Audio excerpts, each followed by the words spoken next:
নমস্কার। আজকের তন্ত্র নিয়ে ঠাকুরের যে জীবনের ধারণা বা বেদান্ত নিয়ে ঠাকুরের যে ধারণা, তার মধ্যে কতটা মিল রয়েছে এবং কতটা অমিল রয়েছে সেই বিষয়ে আজকের কিছু আলোচনা রয়েছে। যেমন ঠাকুর বলছেন, অখণ্ড সচ্চিদানন্দই পরতত্ত্ব।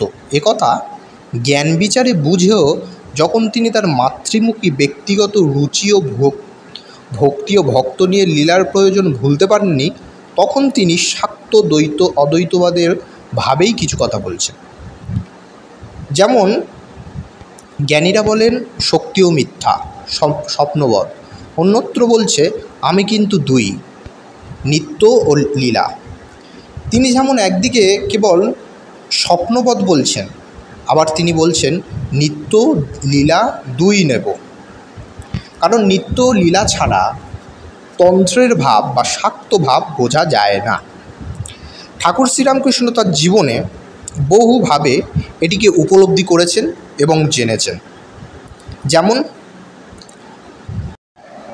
শ্রীরামকৃষ্ণের তন্ত্র সাধনা, তন্ত্রতত্ত্বের জ্ঞান, তান্ত্রিক শাক্তাদ্বৈতের ইঙ্গিত প্রভৃতির আলোচনা কিছুটা না করলেও শ্রীরামকৃষ্ণের সর্বাঙ্গীন আলোচনা কিন্তু হবে না। তার শাক্ত দর্শন বা শাক্ত মত বিশেষ একটি জীবনের সর্বক্ষেত্রেই অখণ্ড সচ্চিদানন্দের জ্ঞানের প্রভাবে সকল ব্যক্তিগত সংস্কারকে, ব্যক্তিগত রুচিকে অতিক্রম করতে সমর্থন হয়েছিলেন। যেমন তিনি জ্ঞান অসির দ্বারা তার অতি প্রিয় ও অপরিহার্য মাকেও ছিন্ন করে অদ্বৈত সমাধিতে লীন হতে পেরেছিলেন, সব কিছু ভালো করে গ্রহণও করতে পেরেছিলেন। আবার তিনি মাতৃময় এই জ্ঞান বিচারে সাধনা করে শেষ পর্যন্ত মাতৃময় হয়ে গিয়েছিলেন, শেষ পর্যন্ত মাতৃমুখীও থেকেছেন। যেমন তিনি বলছেন তাকেই আমি মা বলে ডাকছি। কাকে? বেদে যাকে ব্রহ্ম বলছে। যিনি নির্গুণ তিনিই সগুণ, যিনি ব্রহ্ম তিনিই শক্তি। যখন নিষ্ক্রিয় বলে বোধ হয় তখন তাকে ব্রহ্ম বলি, যখন ভাবি সৃষ্টি স্থিতি প্রলয় করছেন তখন তাকে আদ্যাশক্তি মহামায়া বলি, কালী বলি। ব্রহ্ম আর শক্তি অভেদ, এটাই তিনি বলছেন।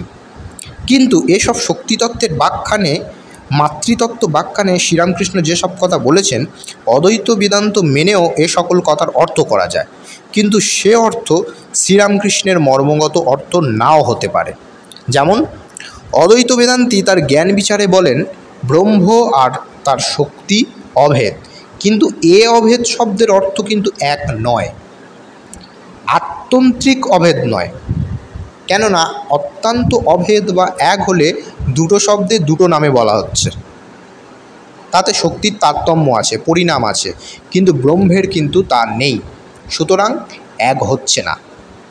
তাহলে কোন জায়গাটায় এক হচ্ছে না? বেদান্ত তন্ত্র এক কথা বললেও এই ঠিক পরিণাম আর শক্তির তারতম্যের জায়গাতে কিন্তু এক হচ্ছে না, কারণ ব্রহ্মের কোনো পরিণাম নেই। শ্রীরামকৃষ্ণ বলছেন একটি নির্গুণ নিষ্ক্রিয়, তাই ব্রহ্ম নাম। আরেকটি অবস্থা সগুণ সক্রিয়, তাকে বলি শক্তি, তাকেই বলি মা। শ্রীরামকৃষ্ণের এ ব্যাখ্যা আমরা পাই মার্কেন্ড চণ্ডীতে। অনেক তন্ত্রগ্রন্থে কিন্তু এই ব্যাখ্যা রয়েছে, যেমন তুরীয় চৈতন্য। কিন্তু জ্ঞান বিচারে অদ্বৈত বেদান্তি বলেন অভিন্ন অর্থ, অভিন্ন সত্তাবিশিষ্ট। ব্রহ্ম ও শক্তি অভেদ অর্থ, ব্রহ্ম হতে অতিরিক্ত কোনো সত্তা শক্তির নেই, শক্তির কোনো স্বতন্ত্র সত্তা নেই, ব্রহ্মের সত্তাই হচ্ছে শক্তির সত্তা। এটাই কিন্তু বেদান্তবাদীরা বলছে। কিন্তু শ্রীরামকৃষ্ণ যখন ওই প্রসঙ্গেই বলছেন যিনি ব্রহ্ম তিনি শক্তি, তখন মনে হয় শ্রীরামকৃষ্ণের মাতৃভক্তি, শক্তি ভক্তি বেদান্তির ওই সূক্ষ্ম বিচার, শক্তির ব্রহ্ম সাপেক্ষ অবস্থা, ব্রহ্ম হতে ন্যূনতম সত্তা যেন মানতে চাইছেন না। মা যখন বস্তুত ব্রহ্মই, তখন ছোট কিসে?